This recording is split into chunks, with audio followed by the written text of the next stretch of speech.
الحمد لله وحده والصلاة والسلام على من لا نبي بعد أبد.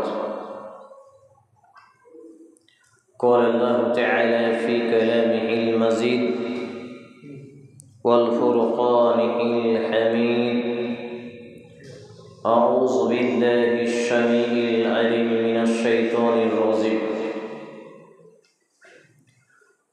فاسألوا أهل الذكر إن كنتم لا تعلمون بالبينات والزبر.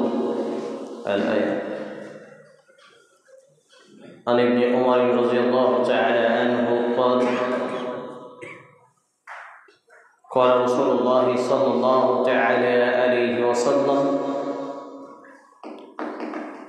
بلغوا عني ولو آية وحدثوا بني إسرائيل ولا حرج.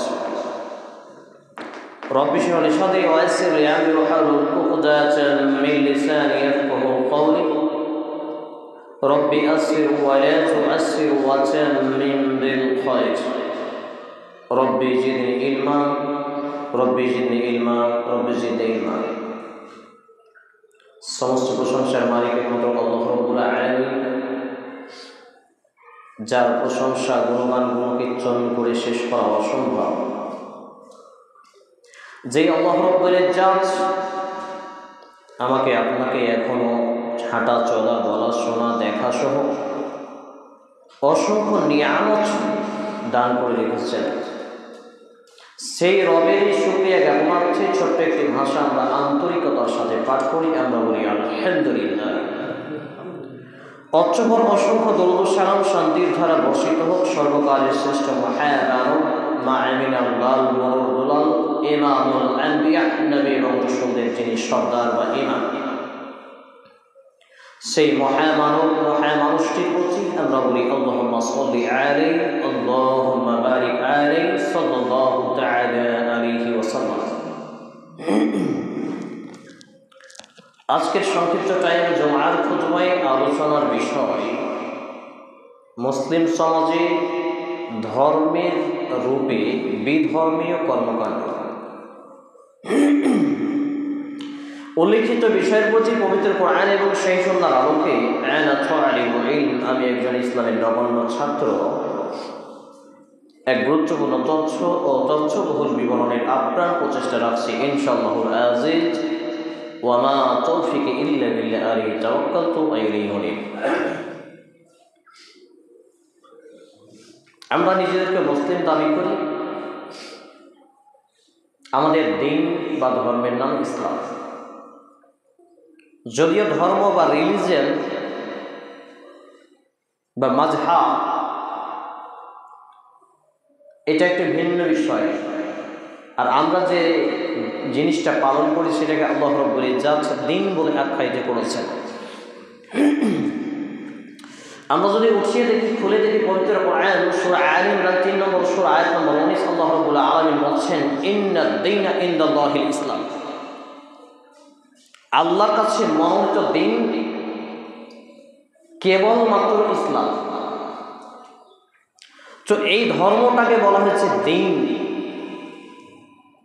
দিন মানে আলোকিত, দিন মানে পরিষ্কার পরিচ্ছন্ন, দিন মানে উজ্জ্বল নক্ষত্রের ন্যায় যা পরিষ্কার, যেখানে নেই কোনো আবর্জনা, নেই কোনো দুর্গন্ধ, নেই কোনো জঙ্গল। এখানে আল্লাহ রাব্বুল আলামিন কিন্তু রাতও বলতে পারছেন, কিন্তু আল্লাহ রাব্বুল আলামিন এটাকে দিন বলে আখ্যায়িত করেছেন দীনুল ইসলাম।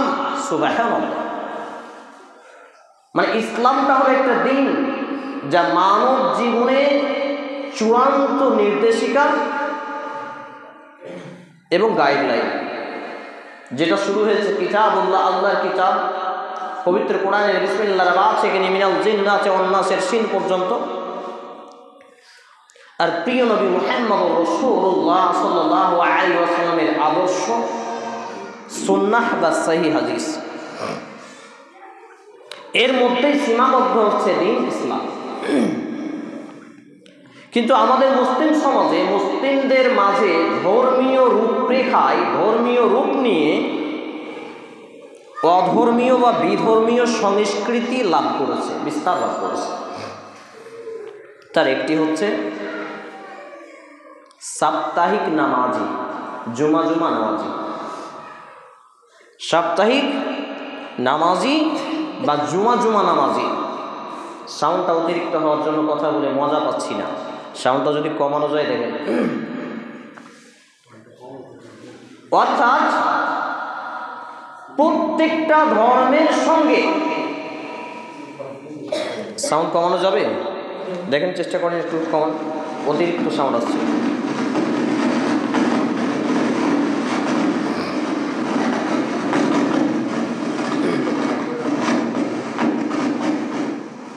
কর্ডটা অন্য চ্যানেলে লাগান, এই চ্যানেলটা খুলেন, একে থাকলে দুয়ে করেন, চেষ্টা করে দেখেন না। প্রত্যেকটা ধর্মের মধ্যে এবং ধর্মের সাথে, সব ধর্মের সাথে সব ধর্মের একটা সম্পৃক্ত বা মিল রয়েছে।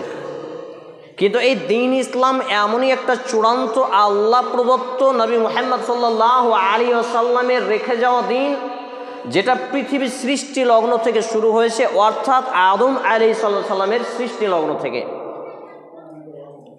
তো এই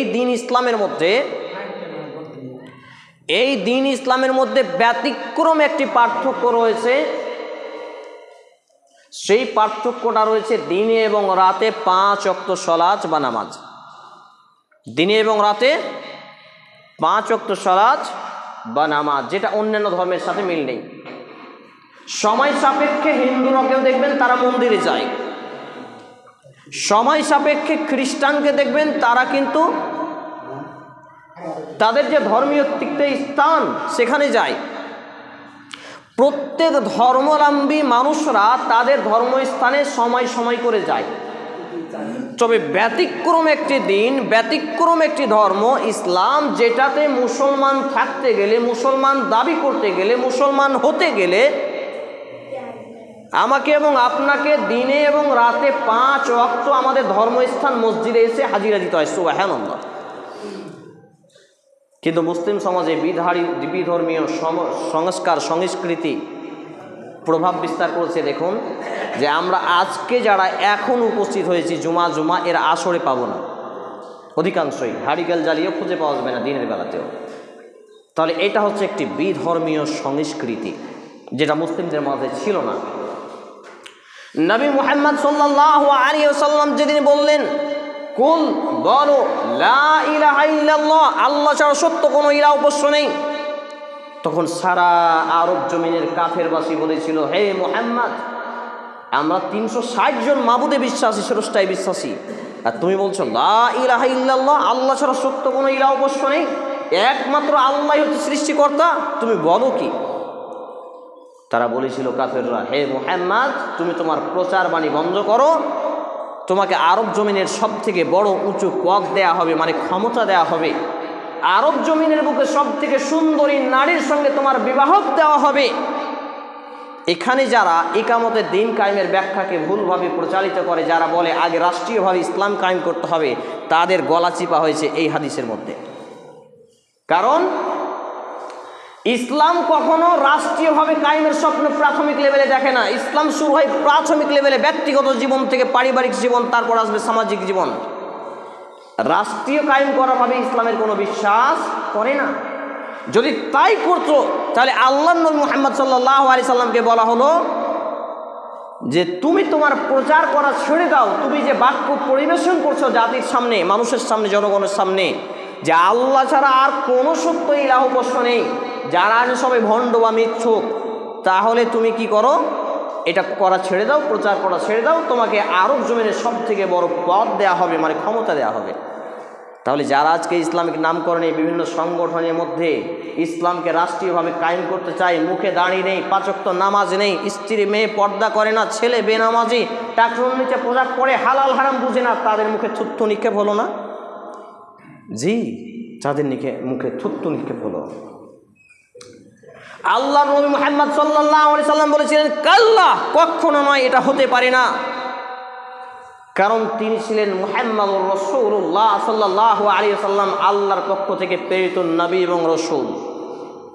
তিনি করতে পারতেন না আগে ক্ষমতা গদি দখল করে তারপর ইসলাম প্রচার করা? রাষ্ট্রীয়ভাবে ইসলাম কায়েমের স্বপ্ন ইসলাম দেখেনি। যদি আপনি আরেকটি আয়াত উঠিয়ে দেখেন, আল্লাহ বলছেন সূরা আত-তাহরিম 66 নম্বর সূরা আয়াত নম্বর 6, ইয়া আইয়ুহাল্লাযীনা আমানু, হে ঈমানওয়ালারা, কু আনফুসাকুম, তুমি নিজে বাঁচো, ওয়া আহলিকুম নার, এবং তোমার পরিবার পরিজনকে বাঁচাও জাহান্নামের আগুন থেকে, যার লকড়ি হবে, ইন্ধন হবে, জ্বালানি হবে মানুষ আর পাথর। তাহলে ইসলাম বিশ্বাস করে ব্যক্তিগত জীবন এবং পারিবারিক জীবন। আমি যখন নিজে ঠিক হব, আমার পরিবারকে ঠিক করব, ছেলে মেয়ে স্ত্রীকে ঠিক করব। আপনি যখন নিজে ঠিক হবেন, নিজের ছেলে মেয়ে স্ত্রী পরিবারকে ঠিক করবেন, এই করে একটা সমাজ গঠন হবে। আর এই সমাজ ইসলামী খেলাফত নিয়ে আসবে। আর আমি আর আপনি আজকে ভোট ব্যাংকের মাধ্যমে বলছি এই পার্টি চলবে না, ওই পার্টি চলবে না, আর নিজে ইসলামের নামে একটা সংগঠন করে ওইকে আপনার ভোটে দাঁড়াচ্ছেন। এটা ভণ্ডামি ছাড়া কিছুই নয়, জাতিকে বোকা বানিয়ে ধোকা দেওয়া ছাড়া কিচ্ছু নয়। এছাড়াও ইসলামী পরিবেশে মুসলিমদের মাঝে ধর্মীয় রূপরেখায় বিধর্মীয় কর্মকাণ্ড আরেকটা কি, শুধু একটা বয়সে গেলে দাড়ি রাখতে হবে। ইয়াং জেনারেশনরা দাড়ির প্রতি আগ্রহী নয়। যারা ফিল্ম স্টারদের দেখে, আসলে তারা স্টার নয়, তারা লুচ্চা লাফাঙ্গা। কিন্তু আজকে আমাদের মিডিয়া বলছে ফিল্ম স্টার নক্ষত্র, আস্তাগফিরুল্লাহ, তারা লুচ্চা। তো এই লুচ্চাদেরকে দেখে তারা দাড়ি কাটে, তারা চুল কাটে, সেই রকম ছেঁড়া প্যান্ট পরে। কথা কি বানিয়ে বললাম না বাস্তবতা থেকে বলছি? 3 নম্বর পয়েন্ট হচ্ছে তার ড্রেস, পোশাক, মোবাইল, হাঁটা চলা, চা খাওয়া, বিড়ি সিগারেট খাওয়া, সব এই লুচ্চাদের মতো। বাম হাতে চায়ের কাপ ধরেছে, ডান হাতে সিগারেট টানছে, পায়ের উপরে পা তুলেছে। কি করে গো? না ছেলে মাস্টার। হ্যাঁ, আপনাদের এলাকা নেই তো? এইগুলো হলো মুসলিমদের মাঝে ধর্মীয় রূপরেখায় বিধর্মীয় কর্মকাণ্ড। আর একটা সব থেকে ভয়ঙ্কর অবস্থা হচ্ছে জালসাই মেলা। আপনাদের ঈদগাহাতেও হয়েছে, যদিও ফেসবুকে কিছু লোক প্রচার করেছে যে মেলা মুক্ত নাকি জালসা। ওই তালতলার রাস্তা দিয়ে হাঁটা যায়নি, খানপাড়া মসজিদে সলাতারি করতে গেলাম এসারে, তো বেটা ছেলে আর বেটি ছেলে ঠেল সহা যায় না। আমি ওখানে দাঁড়িয়ে বললাম, এই তোমার বাপ মা কি বকরি করে ছেড়ে রেখেছে? এই ভাষায়, আল্লাহ সাক্ষী, এই ভাষা বলাতে ওখান থেকে যতটি মেয়ে ছেলে ছিল সবটি আউট। ওখানকার স্থানীয় একটা লোক বলছে, হ্যাঁ গো, আমরা এতক্ষণ ধরে তাড়াতে বললাম না আপনি একটা শব্দই। আমি এইভাবে বললাম, তোমার কি বকরি করে ছেড়ে রেখেছে? আর এই ছেলেগুলো কি পাঁঠা? গভর্নমেন্টই পাঁঠা, সরকারি পাঁঠা? আল্লাহ সাক্ষী, এই শব্দ বলাতে এসারের নামাজের তেলাওয়াত শোনা যাচ্ছিল না। আর শব্দ বলাতে সবাই হাওয়া, ভুটকাওয়ালা ছিল, চুড়িওয়ালা ছিল, সব গুটিয়ে পালিয়ে গেছে। আরেকটি শব্দ প্রয়োগ করেছিলাম, এখানে মসজিদের আশেপাশে যেটি বেটা ছেলে আছে, এইভাবে আঙুল দিয়ে রাখি, এটি হিঁচে দেয়। এই শব্দটা যখন বললাম, 2-4টা লোক বলছে, দাদা আমাদের কিছু করার নেই। আমি হাতে চুড়ি পরে নেন, কিছু করার নেই তো। সব কটা দোকান গুটিয়ে গেছিল আলহামদুলিল্লাহ। আপনাদের এই লোহরপুর জালসাতে, এই জালসার দিনে খানপাড়া জামে মসজিদে, যেখানে সুলাইমান মোহাম্মদী বলে আমারই বন্ধু ইমাম আছে। তাহলে ব্যাপার হচ্ছে ধর্মীয় রূপরেখায় ভয়ঙ্কর বিধর্মীয় কর্মকাণ্ড, জালসা, বাৎসরিক জালসা। আমি তো বলি এই বাৎসরিক জালসায় কোনো লাভ হয় না। একটা জালসা করতে গিয়ে 40-50 হাজার টাকা খরচ করেন। একটা ইমামের বেতন 5,000-এ যদি 200 টাকা বাড়া হয়, আপনার পেছন দিয়ে হাওয়া বেরিয়ে যায়। কি কথা বানিয়ে বলছি? বলছে ইমাম সাহেবের অত বেতন বাড়াবো, আরও হুঁটি মোটা হয়ে যাবে। ইমামের হুঁটি তুমি দেখো, তোমার হুঁটি দেখো না। একটা ইমামকে মাস আপনি পুষিয়ে নিচ্ছেন, তার মসজিদে ডিউটি নিচ্ছেন, তার বাড়ি ঘর ছেড়ে, স্ত্রী ছেড়ে আপনার ঘরে থাকে। আর আপনি বলুন তো, আপনার স্ত্রীকে ছেড়ে করাত কাটান। যাদের বিবাহ হয়েছে, যারা বয়স্ক, তাদেরকে বলছি, এইগুলো হচ্ছে ধর্মীয় রূপরেখায় বিধর্মীয় কর্মকাণ্ড। এই জন্য আমি বলেছিলাম স্থানীয় আলেম রাখেন, স্থানীয়, যারা প্রতিদিন যাতায়াত করতে পারবে বাড়ি। কারণ পেটের ক্ষুধা থেকে যৌন ক্ষুধা ভয়ঙ্কর। একটা মৌলভী সাহেব যখন আপনার চ্যাংড়া বেটিকে নিয়ে পালিয়ে যাচ্ছে তখন বলছেন মৌলভী সাহেব লুচ্চা ছিল। তার আগে আপনি তো লুচ্চা, আপনি তো ওই পরিস্থিতি তৈরি করে দিয়েছেন। আমি বলেছি যদি বাইরের মৌলভী সাহেব রাখতে হয় তাহলে একটা সেপারেট ঘর করেন যাতে তার স্ত্রীকে নিয়ে থাকতে পারে, নইলে মসজিদে ইমাম রাখবেন না। আপনি বলবেন মাদ্রাসা আছে ফতোয়া দেয় না, মাদ্রাসা আপনার টাকায় কালেকশন করে চলে, ওই জন্য আপনার বিরুদ্ধে ফতোয়া দিবে না, শুনে রাখবেন। হক বড় চিটা।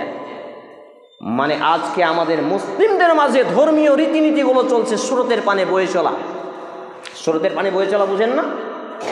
স্রোত যেদিকে যাবে সেই দিকে গড়বে, বৃষ্টি যেদিকে হবে ওই দিকে ছাতা ধরবে, উল্টা দিকে ধরলেই বিপদ, জাতি পিঠের চামড়া তুলে দেবে। দেখাবো ঘটনা।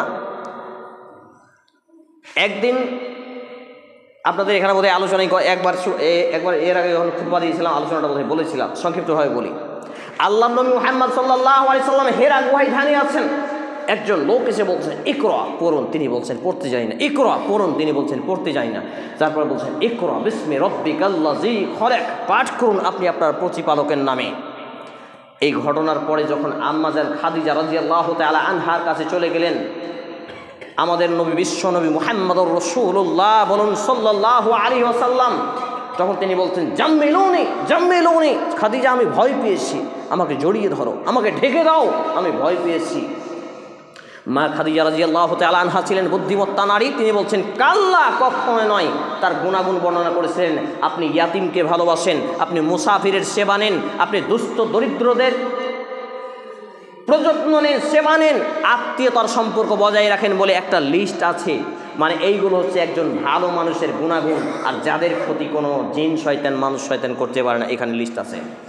এক পর্যায়ে আম্মা জান খাদিজা রাদিয়াল্লাহু তাআলা আনহা তার স্বামীকে, আমাদের আইকনকে, আমাদের আইডিয়ালকে, আমাদের আদর্শকে, বিশ্ব মানবতার মুক্তির দূত মুহাম্মদুর রাসূলুল্লাহ সাল্লাল্লাহু আলাইহি সাল্লামকে নিয়ে চলে গেলেন ওয়ারাকা ইবনে নাওফাল নামের একজন ঈসাই ধর্মের পণ্ডিতের কাছে।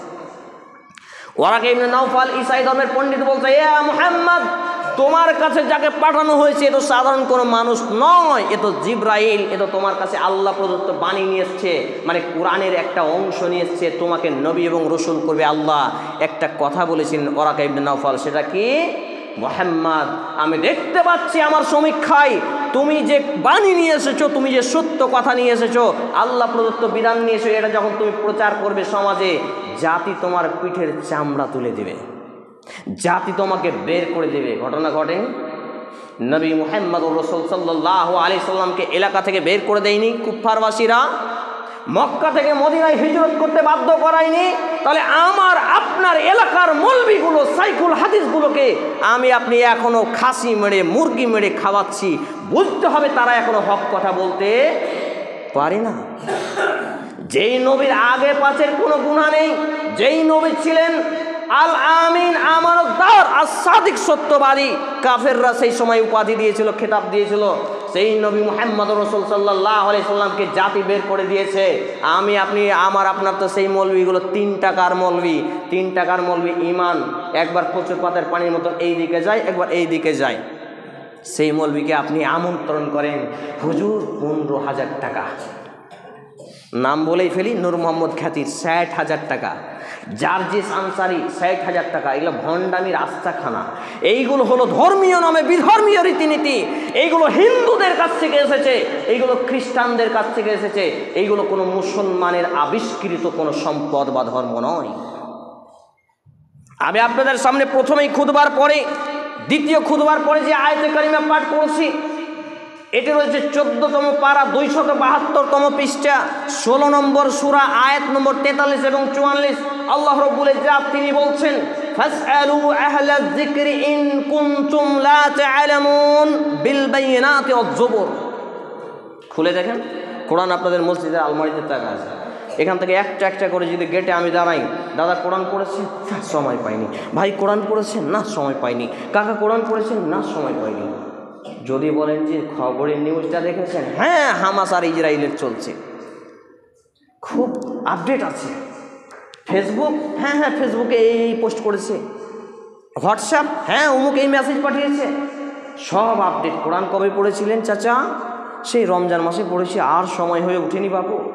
এ মুসলমান, এটা মুসলমান, এই চরিত্র আমাদের। আল্লাহ বললেন ফাসআলু আহলায যিকরি ইন কুনতুম লা তা'লামুন বিল বাইয়িনাতি ওয়াজ জুবুর। এই কোরআনকে জিকির বলা হচ্ছে। তোমরা যাদের জানা নেই তারা কি করো, কিতাবওয়ালাদের কাছে, যাদেরকে গ্রন্থ সহ প্রেরণ করা হয়েছে, মানে কোরআন দিয়ে পাঠানো হয়েছে, তাদের কাছ থেকে জানো, যাদের কোরআন এবং হাদিসের জ্ঞান রয়েছে। বিল বাইয়িনাতি ওয়াজ জুবুর, দলিল সহ, গ্রন্থবলী সহ, প্রমাণ সহ। আপনি যে মৌলবীটাকে আজকে বক্তার জন্য, বক্তব্যের জন্য নিয়ে এসছেন, তা জানা আছে কিনা আপনাকে জানতে হবে না? আমাকে এখানে খুতবার জন্য দেওয়া হয়েছে, আমার কোরআন হাদিসের জ্ঞান আছে কিনা এটা যাচাই করা যাবে না? আর বক্তব্যের উঠে, স্টেজে উঠে তখন কি বলছে, অমুকের মা দিল এত টাকা দান, আল্লাহ তুমি করো মেহেরবান, আর হয়ে যাও রাজি, বানাও তারে 5 ওয়াক্ত নামাজি সামাজি। টাকা ঘুষের নিয়ে এলো, কি লুচ্চামি করে এলো, কি আর কিছু করে এলো, কি চুরি ডাকাতি করে এলো, দেখার দরকার নেই। আর জান্নাতে ভরে দিচ্ছে, ওর বাপের জান্নাত কিনা আছে। হ্যাঁ, কি ধর্মীয় রীতিনীতিতে বিধর্মীয় এগুলো সংস্কার নয়? আপনি মুসলিম, আমি মুসলিম, তো আমি আপনি মুসলিমের পরিচয় কি? মুসলিম মানে মেনে নেওয়া, মুসলিম মানে তার আগে জানা, জেনে মানা, জেনে মেনে জীবনকে পরিচালনা করার নাম হচ্ছে আত্মসমর্পণকারী। আর আত্মসমর্পণকারী হচ্ছে মুসলিম। আমি আপনাদের সামনে একটি হাদিস পাঠ করেছি। হাদিসটি উল্লেখ করেছে সহিহ আল বুখারী গ্রন্থে, তাওহীদ প্রকাশনী অ্যান্ড পাবলিকেশন, হাদিস নাম্বার 3461 ক্রমিক নম্বরে। হাদিসের বর্ণনাকারী রাবী হচ্ছেন আব্দুল্লাহ ইবনে আমর রাদিয়াল্লাহু তাআলা আনহু। তিনি বলছেন, ক্বালা রাসূলুল্লাহ সাল্লাল্লাহু তাআলা আলাইহি ওয়াসাল্লাম, বাল্লিগু আন্নি ওয়ালাউ আয়াহ ওয়া হাদ্দাসু বানি ইসরাঈল ওয়াল আহরাজ। আল্লাহ নবী মুহাম্মদ সাল্লাল্লাহু আলাইহি সাল্লাম বলছেন, তোমার যদি আমার পক্ষ থেকে একটি কথা জানা থাকে সেটাকে জানিয়ে দাও, প্রচার করো, পৌঁছে দাও। কাদের কাছে? যারা জানে না।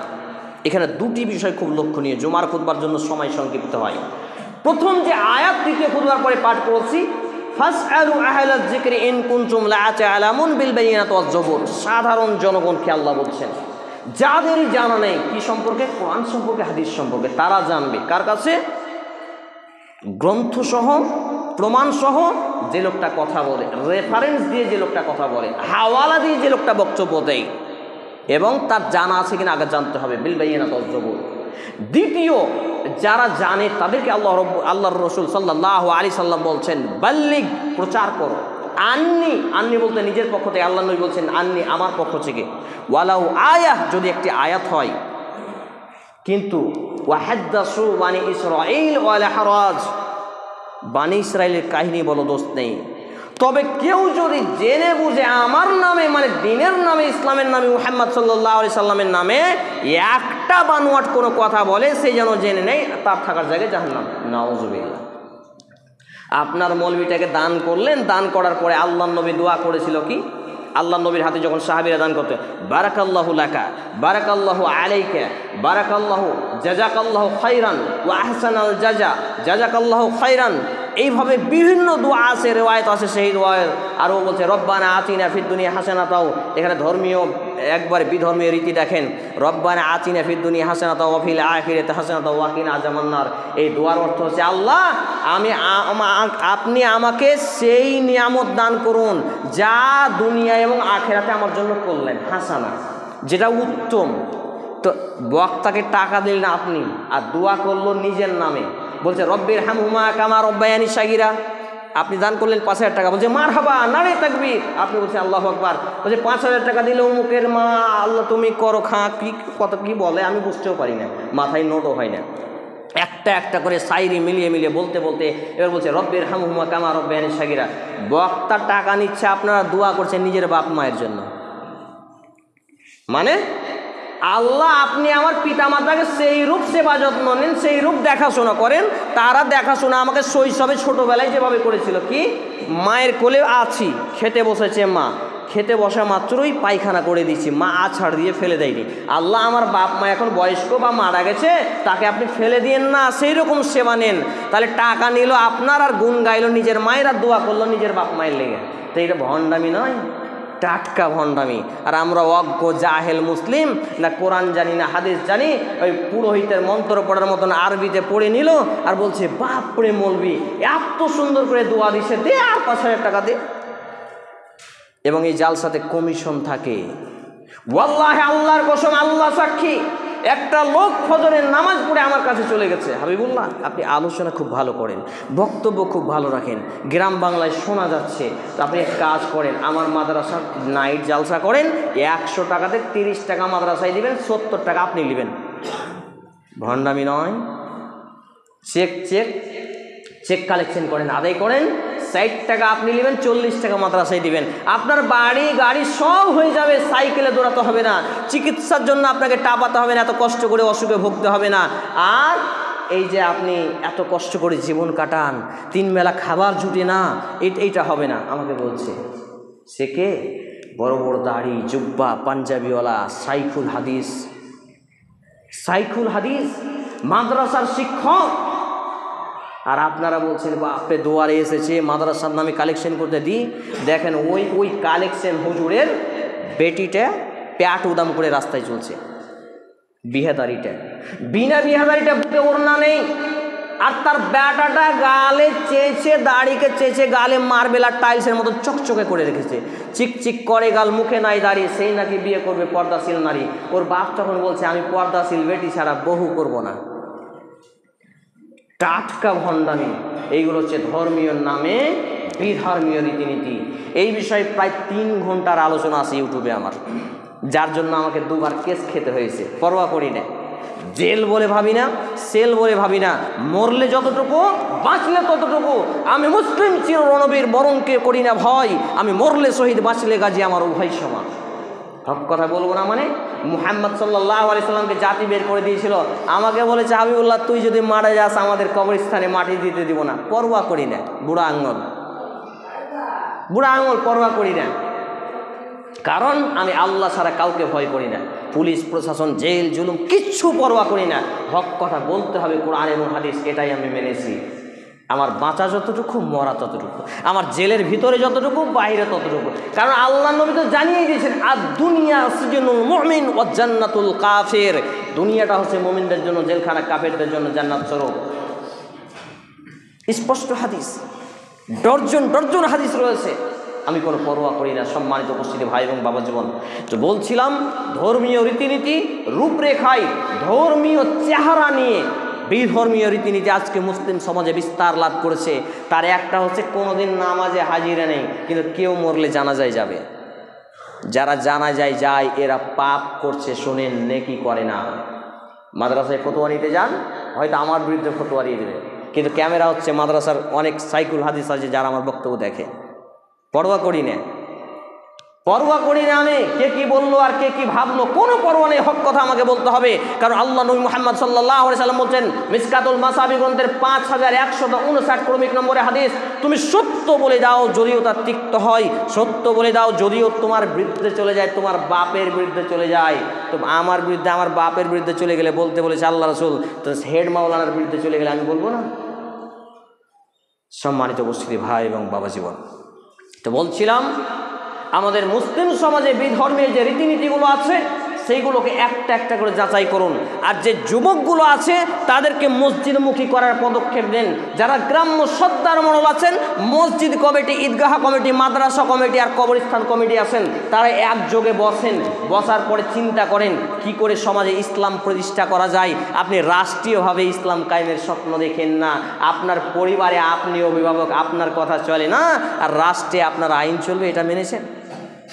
আপনার বেটাকে বলছেন বেটা নামাজ পড়ো, ডাইনে চলতে বলছেন বাঁয়ে চলছে, বেটিকে বলছে পর্দা করো, বাঁয়ে চলতে বলছে ডাইনে চলছে। আপনি নিজের পরিবারই সামলাতে পারেন না, আপনি রাষ্ট্র সামলাবেন কী করে বলেন তো? আপনার নিজের মনকে জিজ্ঞেস করেন। আজকে ঠান্ডাটা প্রচুর পড়েছে, মুয়াজ্জিন বলছে আস-সালাতু খায়রুম মিনান নাওম, ঘুম থেকে সালাত উত্তম।